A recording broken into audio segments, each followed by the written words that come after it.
मीराचरित भावावेश की अद्भुत दशा। अचानक चीख सुनकर भोजराज की नींद उचट गई। वे हड़बड़ाकर अपने पलंग से उठे और भीतरी कक्ष की ओर दौड़े, जहाँ मीरा सोई थी। क्या हुआ कहते वे भीतर गए। उन्होंने मन में सोचा, आज इनकी वर्षगांठ और महारास दो दो उत्सव थे।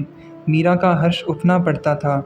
आधी रात के पश्चात तो सभी सोए, अचानक क्या हो गया यह।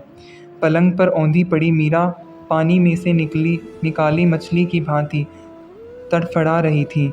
हिलकियाँ ले लेकर वह रो रही थी। बड़ी बड़ी आंखें मोतियों की माला पिरो रही हों जैसे। उनकी आकुल व्याकुल दृष्टि किसी को ढूंढ रही थी। झरोखे की झाली से छन छन करके चंद्रमा की किरणें उनके रूप को स्नान करा रही थीं।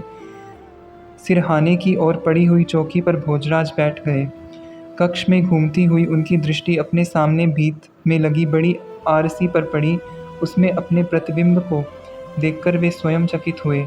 श्वेत धोती और अंगरखे में लिपटी सुडौल देह, अलसाए नयनों में रक्तिम डोरें, छोटी छोटी मूंछें मानो क्रुद्ध वृश्चिक डंक उठाए युद्ध सन्नद्ध हों, तीखी नाक, चौड़ा ललाट और पवन से अटखेलियाँ करते काले काले घुंघराले केश, मानो कामदेव स्वयं राजपूत वेश में आ बैठे हों। उनकी छाती से गहरा निश्वास छूटा। सेमर का फूल देव सेवा के काम में नहीं आता बावरे, रूप होने से ही भाग्य नहीं बन जाता। मीरा उठकर बैठ गई। एक हाथ पीठ की ओर टेककर और दूसरा सामने फैलाकर वे रोती हुई गा उठी। पिया कहाँ गयो नेहड़ो लगाए, छाड़ गयो अब कौन विसासी प्रेम की बाती बलाए। बिरह संबंध में छाड़ी गयो हो नेह की नाव चलाए। मीरा के प्रभु कब्र मिलोगे तुम बिन रहो ना जाए। दोनों हाथों से मुंह ढांपकर वे फपक फपक कर रोने लगी। भोजराज समझ नहीं पाए कि क्या करें, कैसे धीरज बंधाएं, क्या कहें। तभी मीरा पुनः गा उठी। नींदड़ली नहीं आवे सारी रात, किणविद होए प्रभात। चमक उठी सपने सुध भूली, चंद्रकला न सोहात। भई हूँ दीवानी तन सुध भूली, कोई न जानी म्हारी बात। तलफ तलफ जीव जावे म्हारो, कब्रे मिलै दीनानाथ। मीरा कहे बीती सोई जाने, मरण जीवन उण हाथ। नींदड़ली नहीं आवे सारी रात। प्रणत कामदं पद्मजार्चितं, धरणिमण्डनं ध्येयमापदि। इतर रागवी स्मारणं नृणां, वितर वीरनस्ते अधरात्मृतं। पतिसुतान्वय भ्रातृबान्धवा, नतिविलङ्घ्यते अन्त्यच्युतागता। गतिविदस्तवो गीतमोहितां, कितवयोषित कस्त्यजेन्निशि। यत्ते सुजातचरणाम्बुरूहं स्तनेषु, भीता शनैः प्रिय दधिमहि कर्कशेषु। तेनाटवीमटसि तद्व्यथते न किंचित्, कुर्पादिभिर्भ्रमति भवदायुषाम्नः। वह पछाड़ खाकर धरा पर गिरी। भोजराज घबराकर उन्हें उठाने के लिए बढ़े, नीचे झुके परंतु ठिठक गए। कक्ष से बाहर जाकर उन्होंने मिथुला को पुकारा। उसने आकर अपनी स्वामिनी को संभाला। ग्रीष्म की रात, छत पर अपने अपने पलंगों पर भोजराज और मेड़कनी जी साफ ओढ़े हुए बातें कर रहे थे।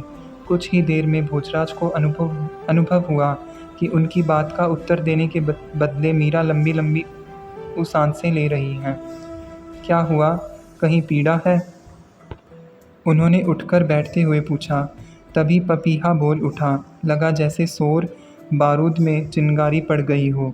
वे उठकर छत की ओट के पास चली गईं।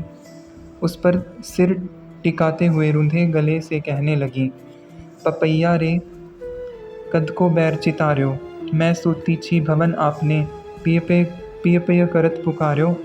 दाझा ऊपर लूण लगायो, हिबड़े करवत सार्यो। मीरा के प्रभु गिरधर नागर हरि चरणाचित धार्यो। मैं थारो कहीं बिगाड़्यो रे पंचीड़ा, क्यों तूने मेरे सिए घाव उधेड़े। क्यों मेरी सोती पीर जगाई, अरे हत्यारे मेरे पिए दूर हैं, वे द्वारका पधार गए। इसी से तुझे ऐसा कठोर विनोद सूझा। श्याम सुंदर मेरे प्राण, देखते हैं आप इस पंछी की हिम्मत। आपसे रहित जानकर ये सभी जैसे पूर्व जन्म का बैर चुकाने को उतावले हो उठे हैं। पधारो पधारो मेरे नाथ, यह शीतल पवन मुझे सुखा देगा, यह चंद्रमा मुझे जला देगा। अब और नहीं सहा जाता, नहीं सहा जाता। भोजराज ने जलपात्र मुख से लगाया। जल पिलाकर वे पंखा झलते हुए मन में कहने लगे, मुझ अधम पर कब कृपा होगी प्रभु। कहते हैं भक्त के स्पर्श से ही भक्ति प्रकट हो जाती है, पर भाग्यहीन भोज इससे भी वंचित है। तब तक मीरा अचेत हो गिर पड़ी। उन्होंने मंगला और चंपा को पुकारा, उन्हें आज्ञा दी कि अब से वे अपनी स्वामिनी के समीप ही सोएं। जय श्री मीरा, जय श्री गिरधर।